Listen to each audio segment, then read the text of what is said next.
move my chair back. There we go.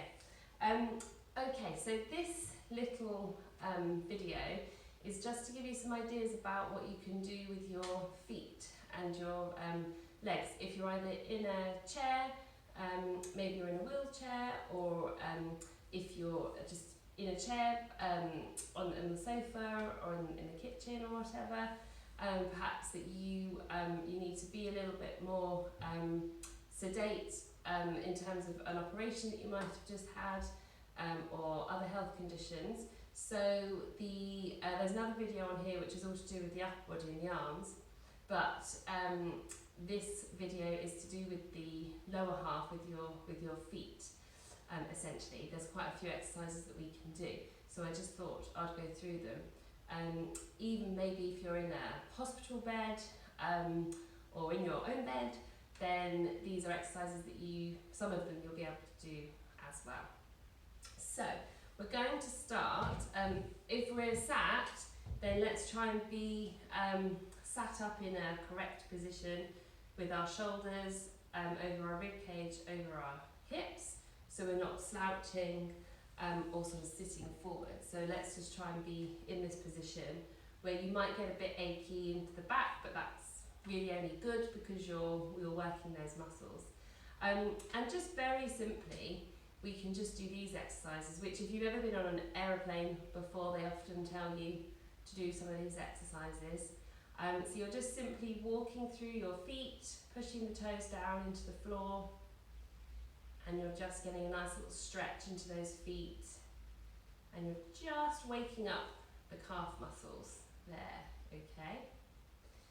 And there's a little bit of science to these exercises. It's not just because they're easy to do if we sat down. There's a little pump in your calf, and when you do exercises like walking or these exercises that are moving that calf muscle, it activates that pump, which starts to pump the body around your body essentially. So that's why walking is really, really good for you, because this is the same sort of movement that you're doing. But if you're sat, then you can still get those same movements if you can work with the feet here, okay? So another little movement that's really similar is just really simple ankle circles. So you can do these sat down, you could do these laying down, and you're just going to circle your feet or your ankle all the way around, but you're going to try and keep the knee nice and still. So you're not moving the whole leg, you're just moving that foot. And you're going to do about 6 to 8 in one direction and then on the other side. Really good if you've ever had sprained ankles or broken legs. These are really good exercises to just get everything moving. Right there, lovely. And then on the other side, so you're going to circle the foot and the ankle. Mine's a bit clicky and crunchy, but that's okay. It's good to keep them moving. And the other way. And just see if you can really look at, are you making a whole circle? Are we coming all the way down, up and around? Which are we finding more tricky? Okay, so you can do ankle circles all day long. They're really nice and easy to do.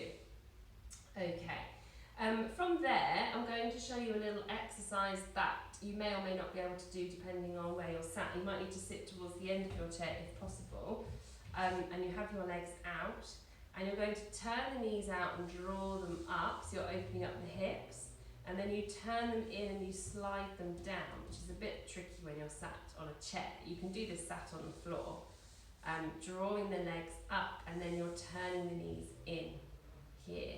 You might need to move a bit further forward. So you can do this in a bed. If you're in a bed, this might be easier because you've not got a chair kind of digging into your legs here. But if you can reverse those legs, so you're just really working into the hips. Okay, these are called zigzag legs because you're kind of making a zigzag with your legs and your hips. Okay, you're trying to slide. So that might be a bit tricky if you're kind of sat, but you can always give it a go.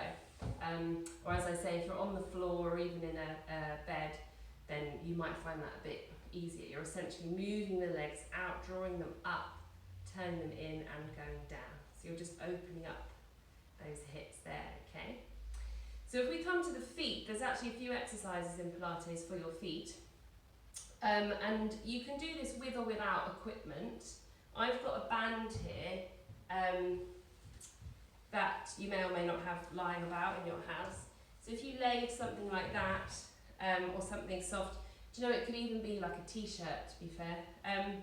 You're going to try and pick it up with your feet here, and you're trying to work the underneath of the foot, the arch of the foot, and you might even get a bit of cramp. If you get cramp, you've got to stretch it out. Cramps just, if you don't really work those muscles very much, your feet might be yelling at you, what are you doing? But actually it's really important. There are a lot of bones and muscles in your feet, and we neglect the feet a little bit. So you can just do this. You can even try and pick up a pencil or a pen. You know, those people that can paint with their feet, they should be as dexterous as your hands, your feet.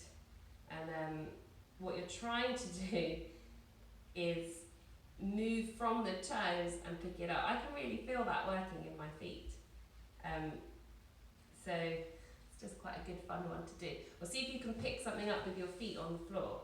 See if you can pick up a pencil, so you're kind of brushing, stroking the floor with your feet and your toes, okay? So that's that one that makes my toes feel a bit funny, but it's really good for you. The other one is called Mexican wave, and essentially you are doing, you know how a Mexican wave goes up, up, up, up, up, and on. You're essentially doing that with your toes. So if I put my hand here, the idea is that you lift up one toe after the other, after the other, after the other, after the other, and then you put them back down, a bit like playing the piano, and then you can reverse it, so the little toe up to the, like this, okay? So often we have to really stare at our feet, but you don't have to stare at your feet, obviously. If you're sat on the floor, or you can bend down, you can actually use your hands to kind of help you with the toes. This is actually really quite a fun exercise to do as well, because you get really frustrated. You think, how does my foot not do that? But could you lift up your big toe and then your toes like this? Hopefully you can see that. Otherwise I'll have to re-video it. But hopefully you can see that. And then the idea is that you lift up your big toe, the next toe all the way up, and then down like a Mexican wave. Spread those toes out. And then if you can do that quite easily, can you go from your little toe all the way down? And then can you lift up your little toe first? There's no way I can do that. So it's like playing the piano with your feet. You have to take your socks off for this one, really. It's a really good one to do, and you might be getting cramp. If you're getting cramp, you're going to have to just stretch into that, or get someone to give you a massage on your feet. Okay, so it's a bit like playing the piano or Mexican wave with your toes. Okay, right there. Lovely. So we've got some kind of walking movements, ankle circles. With those ankle circles, you can also flex the toe and push the toe down, and you're working again into the back of that leg. If you can prop your leg up, then you're going to get a bit more of a stretch into that leg there as well. Okay. If you've got a band, then there's no reason why we can't stretch into that leg a little bit here as well. Okay, bend the leg down and stretch the leg up. If you don't have a band, you might want to use a towel, roll a towel up here.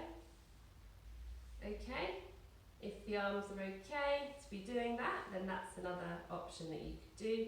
If you've got a band, you could start to do some arm exercises. See, exercises, they're limitless, there's so many of them. So a nice little thing to finish, this is my spiky ball, which is quite squashy, so it's not too hard. Depends how brave you are, you could get a golf ball or a tennis ball, or these spiky balls are quite easy to come by, and pop it down, and then you can just have a lovely massage into the feet.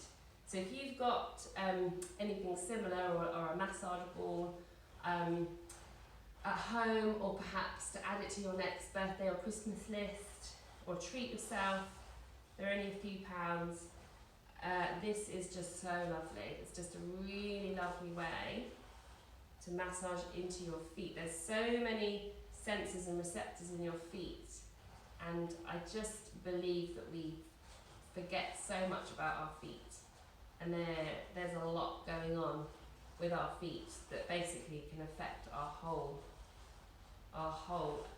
anatomy, all of it. So just, you can roll for as long as you wish. Just go all the way to the heel, to the toes, all the way round, and press quite firmly into that ball, depending on what ball you have. I mean, if you're brave enough to go for something like a golf ball, then that might be a bit painful, but it'd be good. It's good. Or even like a cold can, like a Coke can, or any kind of fizzy pop can. You could roll that as well, all the way around. Yeah, so just a really lovely exercise to do. You'd have to be seated to do this one. If you're lying down, then you'll just have to ask someone for a foot massage instead. That would be nice. So there we go. So just a very few exercises that we can do with our feet. But already, if we've not really done anything and we've just been working those calves and those feet, and we're trying to do Mexican wave, we've engaged the brain a bit. So really simple exercises, and if you put that together with the arm exercise that I've just done sitting in a chair on the previous video to this, then you've almost had a whole top to tail workout pretty much. So hope you enjoyed that, and I'll see you again for another class.